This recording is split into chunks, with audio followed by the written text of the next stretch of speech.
जिस घर में नेहा और आकाश के होने वाले बच्चे की तैयारी में घर भर में खुशियां मनाई जा रही थी, तैयारियां हो रही थी। हर एक सदस्य इस नए मेहमान के आने का इंतजार बेसब्री से कर रहा था। तो आज बच्चा होने पर ऐसा क्या हुआ कि घर भर में उदासी छा गई। हर एक सदस्य आपस में मुंह छिपा रहा था, भगवान से शिकायत कर रहा था कि हमारे साथ ही ऐसा क्यों। उधर जब नेहा प्रसव पीड़ा के बाद होश में आती है तो अपने बच्चे को गोद में लेना चाहती है, उसे छाती से लगाना चाहती है, उसे दूध पिलाना चाहती है।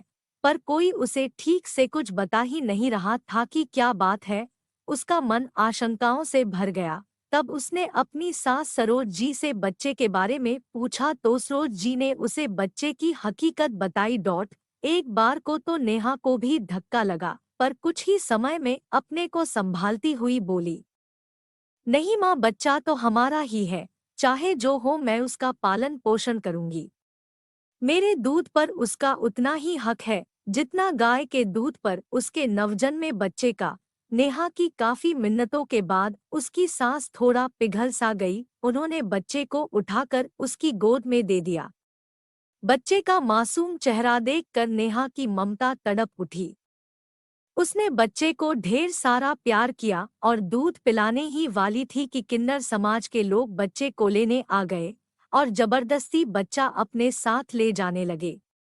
परिवार वालों में से कोई कुछ ना कर सका, पर नेहा ने अपनी ममता की दुहाई दी। उसकी पीड़ा के अश्रु उसकी आंखों और उसकी छाती दोनों से बह रहे थे। उसकी यह दशा देखकर किन्नर समाज की महारानी पद्मा को अपना बचपन याद आ गया कि किस तरह से उसको भी उसकी माँ से अलग कर दिया गया। उसकी माँ भी तरसती रही और उसका तो जैसे सारा जीवन ही यातनाओं में बीत गया।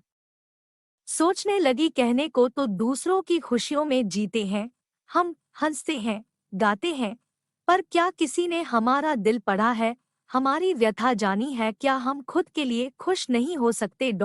ऐसे अनेक सवाल उसके दिमाग में चलने लगे। हमारा क्या कसूर है जब ईश्वर ने ही तीन तरह के इंसान बनाए हैं, पुरुष, स्त्री और हम किन्नर लोग। माना थोड़ा समय लगेगा हमें अपना स्थान पाने में, पर शुरुआत तो करनी ही होगी। और अब तो सरकार ने भी हर जगह हमारी मान्यता थर्ड जेंडर के रूप में दे ही दी है, तो क्यों हम इस व्यवस्था को नहीं बदलते और कब तक नहीं बदलेंगे? उसने सोचा, आज से ही ये एक अच्छी शुरुआत करते हैं।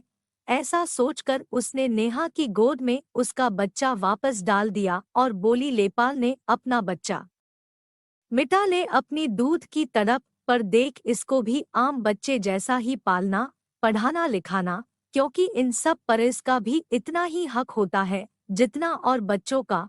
और देख, घबराना नहीं, हर जगह तेरा और तेरे बच्चे का इम्तिहान होगा, पर माँ की ममता के आगे तो ईश्वर भी हार जाता है, तो इंसानों की क्या औकात है।